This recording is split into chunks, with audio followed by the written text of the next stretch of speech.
Grande alegria, queridos irmãos, esse é o dia em What a joy, dear brothers and sisters. Today is the day that the Lord has made for us to begin this first international family festival together. 6 languages, 6 linguistic regions, where families from all over the world will be able to experience these very profound days of formation. It begins tonight, one intense schedule. During these past days, we prepared our hearts to live this great grace that God has for each one of us. Today, I want to welcome in a very special way all the participants of this festival. If you haven't registered yet, run and register. There is still time, and you can also register another family. Let us live these great days of celebration together. Exodus 3 1 to 6, 9 to 12 is a profound passage that will also be a prophecy for this festival, the burning bush. We are going to see God speaking to the depths of our hearts. He has prepared this moment to make our hearts burn. Moses was keeping the flock of his father-in-law Jethro, the priest of Midian. He led his flock beyond the wilderness and came to Horeb, the mountain of God. There the angel of the Lord appeared to him in a flame of fire out of the bush. He looked, and the bush was blazing, yet it was not consumed. Then Moses said, I must turn aside and look at this great sight, and see why the bush is not burned. When the Lord saw that Moses had turned aside to see, God called to him out of the bush, Moses, Moses. And Moses said, Here I am. Then God said, Come no closer. Remove the sandals from your feet, for the place on which you are standing is holy ground. God said further, I am the God of your father, the God of Abraham, the God of Isaac, the God of Jacob. And Moses hid his face, for he was afraid to look at God. Then the Lord said, The cry of the Israelite has now come to me. I have also seen now the Egyptians oppress them. So come, I will send you to Pharaoh to bring my people, the Israelites, out of Egypt. But Moses said to God, Who am I that I should go to Pharaoh and bring the Israelites out of Egypt? God said, I will be with you, and this shall be the sign for you that it is I who sent you. When you have brought the people out of Egypt, you shall worship God on this mountain. This mountain of God, this mountain Horeb, is a mountain that represents our spiritual life. Climb the mountain means climbing the intimacy of the heart of God. It means climbing the steps of spiritual life, to enter into deep adoration, contemplation, to enter into this great mystery of union. The burning bush which burns and is not consumed is certainly the Eucharist. It is certainly the burning bush of adoration that makes our hearts burn. He who burns with love for each one of us, but he is not consumed in the sense of not being extinguished and not finishing. It is an eternal sacrifice of love. It is an eternal burning of love for each one of us. Before this burning bush in this holy place, in which he should remove the sandals from his feet to manifest the holiness of the place. In this place, Moses will receive his vocation. We too, in the sanctuary, there is our families. We must be very attentive, because in adoration, in union with God, He will reveal the missions that He wants to entrust to us. Great missions are often surprising. How is it that Moses, who had fled from Egypt, is now precisely sent to free his people there where he did not want? He who was not free, now would he be an instrument of deliverance for his people? How would he help others to enter into the glorious freedom of children of God? He was going to have to experience it himself in order to be a channel of freedom. The Lord uses our story. The Lord uses all the processes of liberation that we went through to make us prophets of freedom for others. And Moses, returning to Egypt, has to have this experience, to reconcile with his story, to make a journey of freedom from his own story, from his traumas, from his wounds, to become God's instrument to liberate his people. That place is holy. Your vocation is holy. Your family is holy. Your marriage is holy. Your children are holy. Your parents are holy. Your family, your home is holy.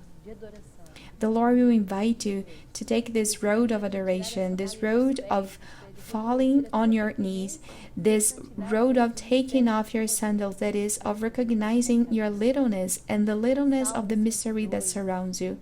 But then He will entrust you a mission. Psalm 103. Bless the Lord, O my soul, and all that is within me. Bless His holy name. Bless the Lord, O my soul, and do not forget all His benefits. It is the Lord who forgives all your iniquity and heals all your diseases, who redeems your life from the pit, who crowns you with steadfast love and mercy. The Lord works vindication and justice for all who are oppressed. He made known His ways to Moses, His acts to the people of Israel. God heals, God saves, God guides, God sends. And in this family festival, may we have this profound experience of God's healing us from all our troubles. God truly draw our lives out of the pit, out of all the things that could be deadly situations, all the things that would make us have a life of failure, a life of sterility, a life of unhappiness. God comes to visit us.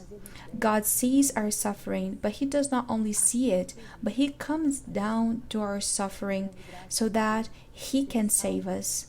What a great grace to be saved by God's love. And at that time, Jesus began to say, in the Gospel of St. Matthew, chapter 11, 25 to 27, I thank you, Father, Lord of heaven and earth, because you have hidden these things from the wise and intelligent, and you have revealed them to infants. Yes, Father, for such was your gracious will. All things have been handed over to me by my Father, and no one knows the Son except the Father, and no one knows the Father except the Son, and anyone to whom the Son chooses to reveal Him. This exaltation of St. Matthew's Gospel is a very beautiful exaltation. The deepest secrets of God's heart are revealed to simple hearts. What is divine is not complicated. God makes it simple, clear, because He reveals Himself. It is He who wants us to understand His mystery, and that we may enter into His intimacy. And if you have a simple heart, the Lord will speak to your heart. Let us truly ask at the beginning of this festival for a humble heart, a simple heart. Let us already exult with joy for all that the Lord will reveal, all that the Lord will surprise us with His call. It is neither to the wise nor to the learned that He reveals Himself, but to filial hearts that He reveals Himself. And St. John tells us this many times. The Father and the Son are one. I love the Father, and the Father loves me. This intimacy between the Father and the Son here in St. Matthew is also said very clear. No one knows the Father except the Son, and He to whom the Son chooses to reveal Him. May this family festival be a time of great revelations of the Father's love for each of our families. And yesterday we celebrated a holy family, a holy couple. On the 20th, we celebrated Saint Louis and Saint Zélia Martin. Today, we celebrate a holy priest, to tell us that all states of life are called to holiness. Very interesting, because Saint Camilo de Lillis began with a very disordered youth life, and this fact can fill us with hope for our young people, for our families. Saint Camillus was born in Italy in 1550, son of a military man. So imagine everything that was rigid and clear and in the rule in his house. And he also followed his father's career, but he could not continue due to a tumor in one of his feet. So he turned to the hospital of St. James in Rome, where he lived out his compassion for the sick. He, however, gave a yes to sin. And there we see the stage of youth where the young person learns to be free if he chooses the good, if he chooses God, but he can also become entangled in a chain of vices if he says yes to sin. Giving himself up to the vice of gambling, he lost everything and was left in total misery. So we see how an addiction can be the entrance of death into a family. So he left the hospital because of his temperament. and he went from hospital to hospital to care for his wound until he knocked at the door of the Capuchin Franciscans, and there he wanted to work for God. At the age of 15, his process of conversion began. In the hospital in Rome, God awakened in him the holiness of seeing the person of Christ in the sick and also the charism of chameleons. To see Christ in the sick, to see Christ in those who are hospitalized. Even now, in this time of pandemic, we can pray in particular way for those who are in hospitals and for those who work in hospitals. They may have this mystical gaze so that they may be able to bring Christ to the sick bed. So he finds the presence of the crucified Christ in every sufferer. St. Camillus departed for heaven in 1614. Serving the Lord in the brethren. It is what he leaves as a legacy. Let me begin with holy charity. It is the root of all the virtues and Camillus' most characteristic trait. I can attest that he was on fire with his holy virtue, not only toward God, but also toward his fellow men, and especially toward the sick. The mere sight of the sick was enough to soften and melt his heart and make him utterly forget all the pleasures, enticements, and interests of this world. When he was taking care of his patients, he seemed to spend and exhaust himself completely. So great was his devotion and compassion. He would have loved to take upon himself all their illness, their every affliction could be put easy, their pain, and relieve their weakness. In the sick, he saw the person of Christ. His imagination was so vivid that while feeding them, he perceived his patients as other Christs. He would even beg of them the gift of forgiveness for his sins. His reverence in their presence was as great as if he were really and truly in the presence of his Lord. In his conversations, he talked of nothing more often or with greater feeling than of holy charity. He would have liked to plant this virtue in every human heart, to enkindle the enthusiasm of his religious brothers for this all-important virtue. He used to impress upon them the consoling words of Jesus Christ, "I was sick and you visit me." He seemed to have these words truly graven in his heart. So often did he say them over and over again. Great and all-embracing was Camillus' charity. Not only the sick and dying, but every other needy or suffering human being found shelter in his deep and kind concern. Indeed, his heartfelt concern for the poor led him to say often, "If there were no poor people in the world, we should have to go below the earth." St. Camillus teaches this great charity. And I would like to say how much Pope Francis teaches also to have that look of compassion for sick children, for those who suffer. In the number 288 is a very beautiful number, and it says, "Education in the faith has to adapt to each child, since older resources and recipes do not always work. Children need symbols, actions, and stories. Since adolescents usually have issues with authority and rules, it is best to encourage their own experience of faith and to provide them with attractive testimony that win them over by their sheer beauty. Parents desirous of nurturing the faith of their children are sensitive to their patterns of growth, for they know that spiritual experience is not imposed but freely proposed.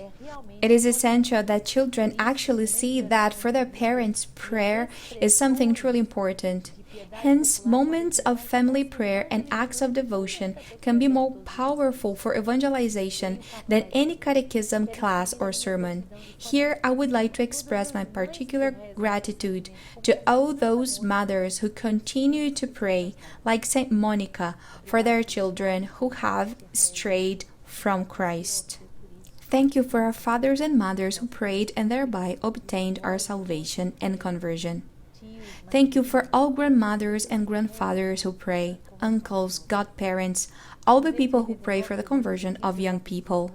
In the number 289 of Amoris Laetitia, the Pope will say, the work of handing on the faith to children in the sense of facilitating its expression and growth helps the whole family in its evangelization mission. It naturally begins to spread the faith all around them, even outside of the family circle.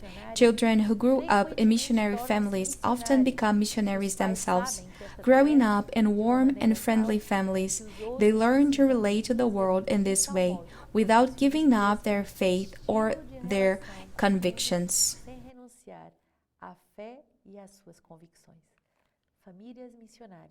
Missionary families will bear children with faith. We know that Jesus himself ate and drank with sinners, conversed with Samaritan woman, received Nicodemus by night, allowed his feet to be anointed by a prostitute, and did not hesitate to lay his hands on those who were sick.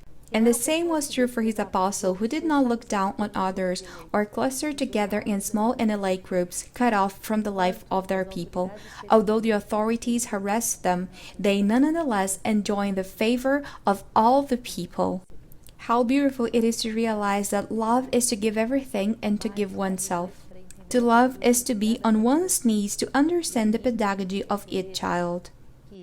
And it is beautiful to see how St. Louis and Zélie Martin teach us precisely this great grace of the daily Mass, of putting God first in everything, of giving witness to the children that the family prays. Let's see how beautiful the testimony of Louis Martin is. And he says, Louis tried to lead a quiet life centered on faith as much or more than before, always beginning with morning Mass in St. Peter's Cathedral. The people considered him an esteemed person, discreet, upright, a patriarch of another age and a saint.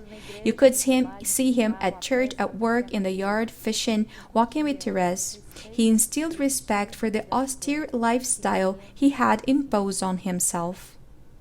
Beautiful, this father who knows what is essential to give to his children, that it is the Eucharist, daily Eucharist.